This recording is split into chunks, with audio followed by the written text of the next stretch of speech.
You can't stop me now. Can't stop me now. My feet have come too far for you to tie 'em to the ground. You can't stop me now. Can't stop me now. Set my sights on where I'm going at. Be turning back around. You can't stop me. You say he's into toys? He's into toys. He's into power toys. People sometimes say to me that concrete work is not sexy, but I don't understand what they mean.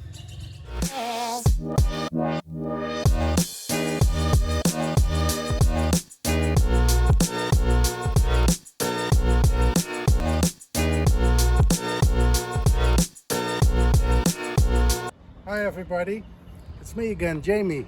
Let's see what we've been up to this last month. You can see already from over here, we've been pouring a lot of beams. They connect all the footings, the columns on top of the footings, they're all connected by these beams.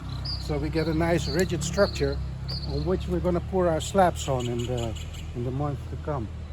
So we chose to do it in 3 stages so we can reuse all of our formwork and just keep on going instead of forming all at once, and then that's a more efficient way of doing it.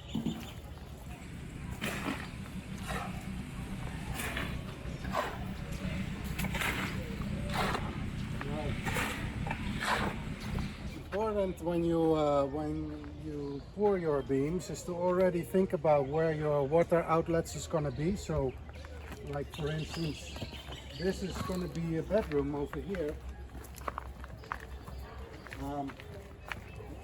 Now I poured these little pipes into the beam so I don't have to drill holes afterward. Like you see over here is going to be a toilet. Now I'm going to run the water line for the toilet right through this little pipe, so you don't have a direct contact between the water line and the concrete. Neither do you have to drill any holes. Because if you just think about everything beforehand, you don't need to drill no holes. And that's the way to go, I think. Yeah, so this section is actually now 2 weeks old. That's why I could take the bottom of the formwork out of it. So now it's actually, we did that yesterday, so now it's actually under its own load from its own weight, but it's still curing. We keep it wet all the time because that's necessary for curing. Now after about 2 weeks it will reach about 70% of its strength, the concrete. It takes about a month to reach like 90-95%. It actually keeps on curing for up to a year or even more. But you definitely do not want to take your formwork off before it reaches an age of 2 weeks. That's like the minimum. For the support, the sides you can obviously already take off like we did over here. These beams are still supported by the formwork underneath, but the sides we already took them off, so we can reuse them in the last section of the beam, which we are gonna pour on Friday.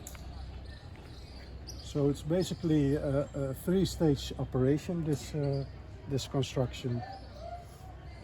Now, once we finish the last part of that, we're going to start forming the slab for this bedroom here. This is the first stage of slab we're going to pour. So we're going to again do all the slabs in stages. But we can do like pour a different stage every other day. So we're going to be forming this, pour a slab, then form that, pour a slab, and then by the time we reach over there, this one is already cured and we can start going up with our columns. So yeah, it's getting nicer and nicer.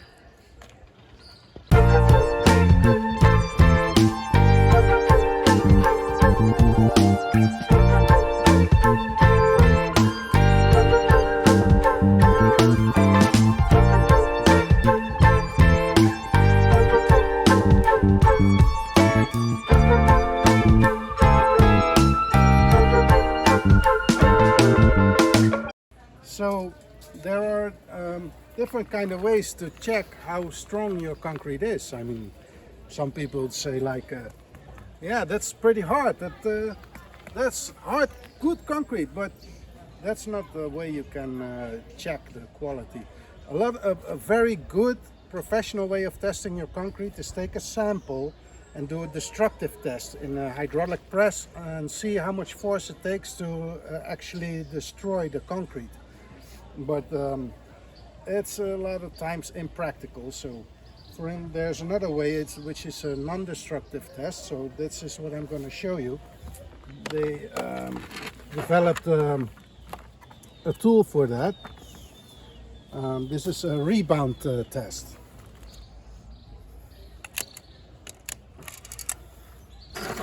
I'll show you.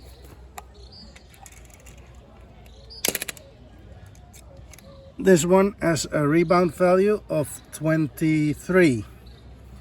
Now, 23 corresponds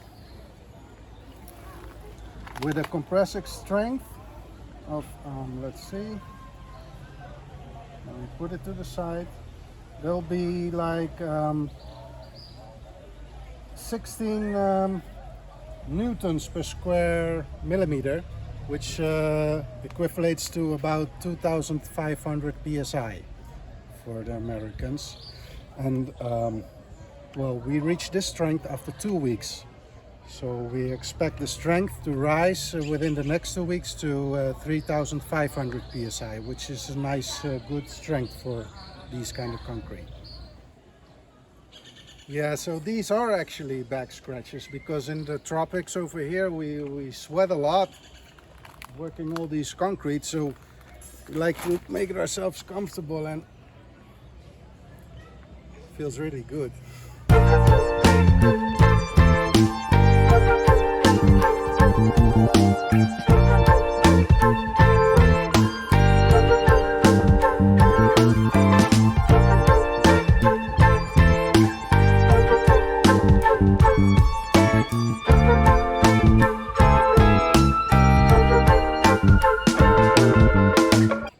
Don, have you checked the to-do list for this week? Yes, I have.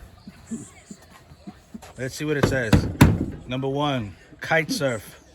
Rapidly. Number 2, Kite surf. kite surf. Number 3, kite surf.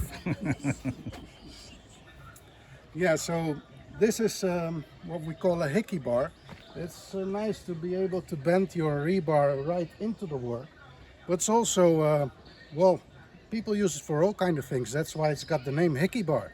You see, if you get smacked with something like this in the neck, it will leave behind a mark like you got a hickey. You know why they call this a hickey bar? You're just gonna walk off. Why? Well, I'm just wondering. I mean, you seem like the guy who knows.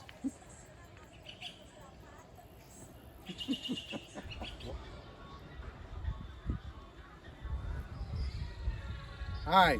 So I wanted to explain something about rebar in concrete and its function. You see, there's a lot of misconception about that, like people thinking that the rebar is in there to hold the concrete together, or yeah, all kind of things I've heard. But it's actually, the function of rebar is to take on tensile strengths. So where you got forces pulling out of each other instead of compacting forces, because concrete is very good at handling compacting compressive forces, but pulling forces, tensile forces, not so good. So that's why we put in rebar. For instance, this is a beam that's going to go from this column to this column. Now you can imagine that over here the force is going to want to go downward. This means that on the bottom side of the beam it's going to want to rupture apart like this. The tensile forces are at play over here, and in the top it's going to compress. So that's why we put the rebar in, to handle these tensile strengths. And you can basically compare it to your bicep or your arm. It's like rebar and concrete is like an interaction between your bone and your muscle. If you have all kind of muscle, but you don't have any bone in your arm, then it's just not going to happen. The same thing otherwise, if you have a bone without a muscle, it needs to be working together. So that's what rebar in concrete is. It's like the interaction, like you can compare it with your, when you make this movement, your muscle contracts, but it needs something to contract too, which is in your arm, is the bone. And yeah, so that's why we put in rebar. And that's why it's also important to have the right amount of coverage of your rebar. So it's like if you have your bone all the way to the side of your arm, it cannot handle any force. It needs to have coverage by your muscle. But that's what we also do in concrete. We take coverage with concrete, and then you get your rebar, which will take the tensile strength out of it. Another important thing when you put your rebar in is it's a phenomenon called development length. So, for instance, if I would just stop with my rebar right here, now you see this is going to want to go down. It's going to be pulling on this column over here. So you need to make a bend like I did over here. You see, these rebars, they actually bend into the next beam. That's the way to go. If you just put it up to here, then you won't have any development length. And that's not good. So, as an example, here you can see a good example of our rebar work. This is developing all the way into this cross section here, into this beam. This is the way you handle these things. It's pretty important.